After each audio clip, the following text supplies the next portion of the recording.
آج ایک بہت بڑے کیس کا فیصلہ آ گیا. کیس شروع ہوتے ہی فیصلہ آ گیا اور درخواست تھی فارغ ہو گئی.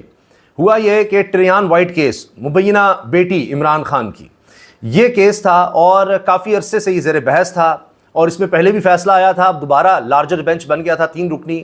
اس میں جناب اب کہا یہ گیا ہے کہ جو 2 ججز کا پہلے فیصلہ آ چکا ہے اس کے مطابق یہ درخواست اب ناقابل سماعت ہے. یہ کیس ہی فارغ ہو گیا.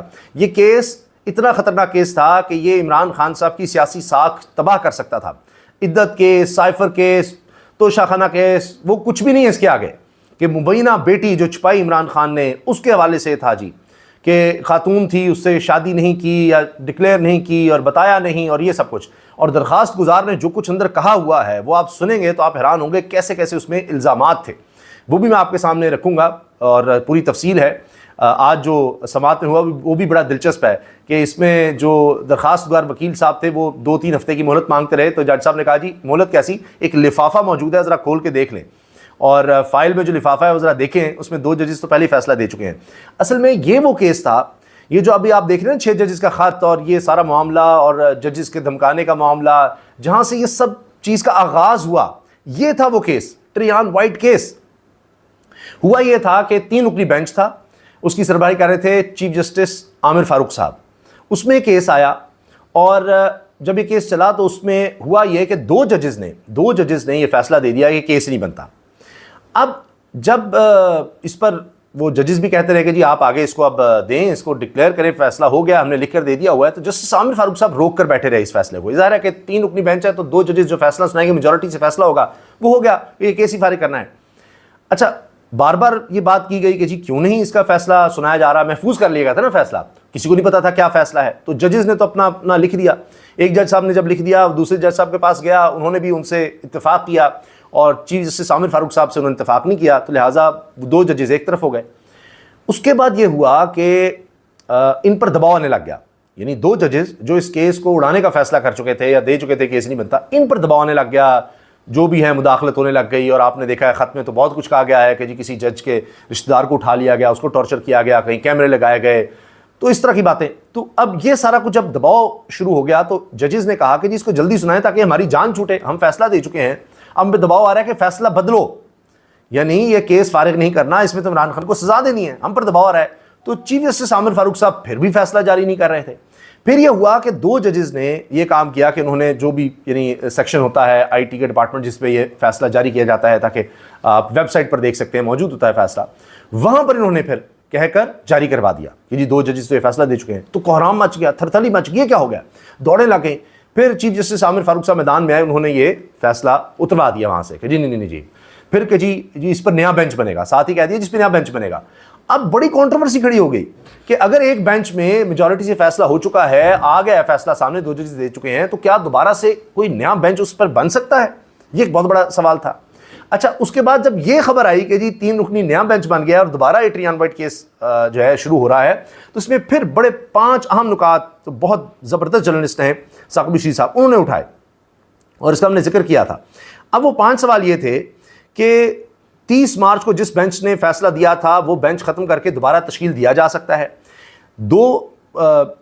یعنی دوسرا پوائنٹ تھا وہ یہ کہ اس بینچ کے 2 جج فیصلہ دے چکے، کیا دوبارہ اس کیس کو سنا بھی جا سکتا ہے؟ ورنہ تو کبھی ختم نہیں ہوگی نا، جو اس کو کہیں کہ لٹیگیشن ہے، عدالتی معاملات کے ایک دفعہ فیصلہ آ گیا، وہ کہیں دوبارہ درخواست کہیں گی جی دوبارہ ایک نیا بینچ سنیں، پھر آ گیا نہیں جی دوبارہ سنیں، وہ پہلے پینڈنگ ہے. تو یہ تو قانون کی بنیاد کے خلاف ہے کہ ایک ہی کیس کو اب دوبارہ فیصلہ ہو چکا ہو وہیں جائے. اپیل میں جانا اور بات ہے، آگے جانا، تو یہ وہیں پر دوبارہ بینچ سنتے رہے گے تو کیا بنے گا. تیسرا نقطہ یہ تھا کہ جسٹس ارباب پہلے بینچ میں بھی تھے، فیصلہ دے چکے ہیں، وہ اس بینچ میں بیٹھ سکتے ہیں. ایک جج جو فیصلہ پہلے ہی دے چکا ہے وہ دوبارہ اسی کیس میں کیسے بیٹھے گا؟ وہ تو فیصلہ دے چکا ہے، تو یہ تو وقت ضائع ہے کہ وہ ایک فیصلہ دے چکا ہے، اب دوبارہ اسی کیس میں بیٹھ کے کیا وہ اپنا فیصلہ بدلے گا؟ کیا ہوگا؟ تو دوبارہ کیسے بیٹھے گا وہ؟ اسلام آباد ہائی کورٹ کے 2 ججز جوڈیشل آرڈر دے چکے، کیا 3 رکنی بینچ اس کیس کو سن سکتا ہے؟ 5واں نقطہ تھا کہ 2 ججوں کے جوڈیشل آرڈر کو کوئی تیسرا جج جوڈیشل آرڈر کے ذریعے ختم کر سکتا ہے.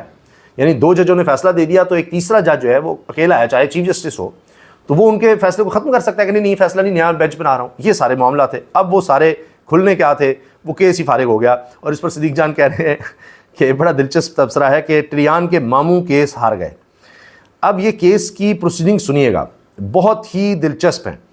اس سے پہلے میں آپ کو بتا دوں کہ ابھی حال ہی میں عمران خان صاحب کو کئی اور کیسز میں بریت مل چکی ہے، یعنی کیسز فارغ ہو چکے ہیں۔ ان میں ایک 9 مئی کا مقدمہ ہے، توڑ پھوڑ کا مقدمہ ہے، لانگ مارچ کا مقدمہ ہے، دفعہ 144 کی خلاف ورزی کا مقدمہ ہے۔ اس طرح اب یعنی جتنے وہ 200 کیسز بنائے گئے، آہستہ آہستہ وہ بریت کی طرف بھی آ رہے ہیں، جس طرح بنائے گئے تھے اسی طرح اب وہ ختم بھی ہو رہے ہیں۔ اسی طرح ٹریان وائٹ کیس ہے، وہ بھی فارغ ہو گیا، تو اب وہ ریورس کی طرف معاملہ شروع ہو چکا ہے۔ اب جناب یہ کیس کی پروسیڈنگ سنیے گا، کیا ہوا جی۔ اسلام آباد ہائی کورٹ نے مبینہ بیٹی ٹریان وائٹ کو کاغذات نامزدگی میں ظاہر نہ کرنے پر پاکستان تحریک انصاف کے بانی سابق وزیر اعظم عمران خان کے خلاف دائر درخواست کو ناقابل سماعت قرار دے دیا۔ یہ پورا جو پروسیڈنگ کا متن ہے یہ میں آپ کے سامنے رکھ رہا ہوں۔ اسلام آباد ہائی کورٹ کے جسٹس طارق محمود جہانگیری، جسٹس ارباب محمد طاہر جو پہلے بینچ میں بھی تھے جس نے یہ فیصلہ سنایا تھا، اور تیسرے جج تھے جی جسٹس سمن رفت امتیاز ہیں، ان پر مشتمل 3 رکنی لارجر بینچ نے درخواست پر سماعت کی۔ درخواست گزار شہری محمد ساجد کی جانب سے، اچھا یہ شہری ہے، ان کے وکیل تھے حامد علی شاہ صاحب، عدالت کے روبرو پیش ہوئے۔ جسٹس طارق محمود جہانگیری نے مارکس دیے کہ اس فائل میں ایک بند لفافہ ہے، وہ کھولیں۔ 2 ججز کا فیصلہ ہے، 2 ججز درخواست کو ناقابل سماعت قرار دے چکے ہیں۔ عدالت نے حامد علی شاہ سے استفسار کیا کہ آپ اس حوالے سے کیا کہتے ہیں، 3 میں سے 2 ججز دستخط کر دیں تو اس کا کیا اثر ہوگا۔ حامد علی شاہ نے موقف اپنایا کہ میں فیصلہ دیکھ کر ہی عدالت کی معاونت کر سکتا ہوں۔ انہوں نے استدعا کی کہ 2 یا 3 ہفتے بعد کی تاریخ دے دیں۔ اس موقع پر جسٹس طارق محمود جہانگیری نے ریمارکس دیے کہ جب 2 ججز درخواست کو ناقابل سماعت قرار دے چکے ہیں تو کیسے تاریخ دے سکتے ہیں۔ اسلام آباد ہائی کورٹ کے لارجر بینچ نے گزشتہ بینچ کے 2 ججز کے فیصلے کی روشنی میں بانی پی ٹی آئی کی جانب سے مبینہ بیٹی ٹریان کو کاغذات نامزدگی میں ظاہر نہ کرنے کے خلاف درخواست کو ناقابل سماعت قرار دے دیا۔ اچھا اب یہ سنیے گا کہ کیس کا آغاز کیسے ہوا، درخواست میں کیا کیا کہا گیا تھا۔ گزشتہ سال شہری محمد ساجد کی درخواست پر لارجر بینچ تشکیل دیا گیا تھا، جس میں شامل 2 ججز کی جانب سے درخواست کو ناقابل سماعت قرار دیا گیا تھا۔ بعد میں بینچ ٹوٹنے پر اس سال نیا بینچ تشکیل دے دیا گیا۔ شہری محمد ساجد محمود نے مبینہ بیٹی کو کاغذات نامزدگی میں ظاہر نہ کرنے پر تحریک انصاف کے بانی چیئرمین عمران خان کو نااہل کرنے کی درخواست کی۔ اس درخواست میں کہا گیا کہ میں نے یہ ڈیکلیریشن ٹریان جیڈ خان وائٹ کی درخواست کی حمایت میں کیا ہے، جس میں اپیل کی گئی ہے کہ کیرولین وائٹ ٹریان کی والدہ اینا لوئیسا سیتا وائٹ کی بہن کو ٹریان کا سرپرست مقرر کیا جائے۔ ڈیکلیریشن میں مزید کہا گیا کہ جمائمہ خان نے ٹریان جیڈ کی سرپرست کے طور پر خدمات انجام دینے سے انکار کر دیا تھا اور سرپرستی کے لیے کیرولین وائٹ کا نام تجویز کیا تھا، کیونکہ وہ سمجھتی تھیں کہ یہ ٹریان کے بہترین مفاد اور خواہش کے مطابق ہے۔ اینا لوئیسا یعنی سیتا وائٹ گارڈن وائٹ کی بیٹی تھی، جنہوں نے ایک بڑے صنعتی گروپ ہینسن PLC کی امریکی شاخ کی سربراہی کی۔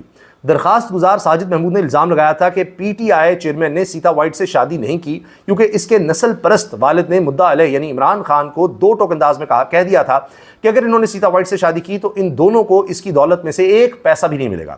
اس میں کہا گیا کہ اس کے بعد ہی عمران خان کی ملاقات ایک اور امیر خاتون جمائمہ سے ہوئی اور بہت ہی کم عرصے میں ان سے شادی کر لی۔ اب یہ عمران خان صاحب کی شادیاں جو ہیں یہ ہمیشہ سے ڈسکس ہو رہی ہیں، اور جمائمہ کو بھی آپ جانتے ہیں، اب ایک پوری ہسٹری ہے، اس پر بہت سی ڈاکومنٹریز، فلمز، کتابیں، حوالے بہت سے آ چکے ہیں کہ جی کس طرح جو مخالفین تھے سیاسی جماعتوں میں بیٹھے ہوئے تھے انہوں نے کس طرح دباؤ ڈالا، کبھی جمائمہ پر کیس بنایا، کیا کیا الزامات لگائے، کس طرح کہ وہ پھر تنگ آ چکی تھیں اور وہ پھر ملک سے ہی چلی جانا چاہتے تھے، اور عمران خان جو ہیں وہ کسی صورت ملک چھوڑ کر نہیں جانا چاہتے تھے، اور پھر یہ سارے اختلافات کرتے کرتے پھر یہ طلاق پر نوبت آئی تھی۔ خیر تو یعنی اتنا پریشر آ جاتا ہے۔ ابھی آپ دیکھ لیجیے نا جو عمران خان صاحب کی اہلیہ ہیں بشریٰ بی بی، ان کے خلاف کیا کچھ ہو رہا ہے۔ تو یہ جو بھی سیاست میں اس طرح سے آئے گا، یا عمران خان جیسا کسی بھی جگہ پر جاتا ہے سیاست میں، تو اس کی ذاتیات پر اس کے ساتھ جو شخص جڑے گا، بہنیں بھی ہیں آپ دیکھیے ان پر بھی مقدمات، تو اس کو چھوڑیں گے نہیں۔